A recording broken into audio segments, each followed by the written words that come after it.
August 13th. The cedars of Lebanon which he hath planted.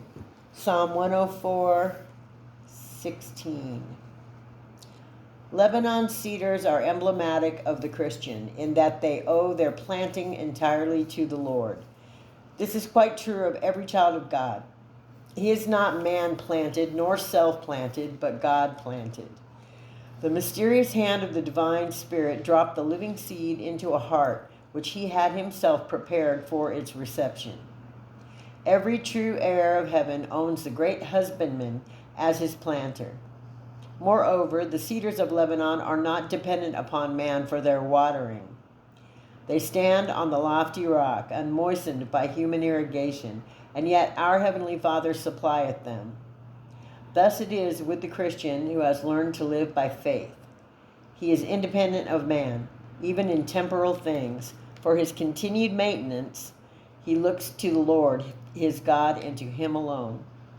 The dew of heaven is his portion, and the God of heaven is his fountain.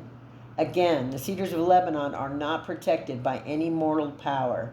They owe nothing to man for their preservation from stormy wind and tempest.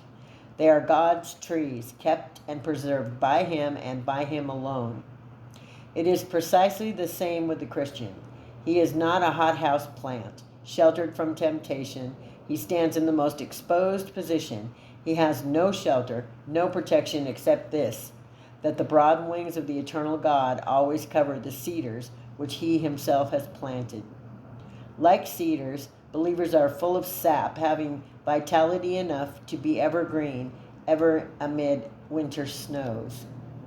Lastly, the flourishing and majestic condition of the cedar is to the praise of God only.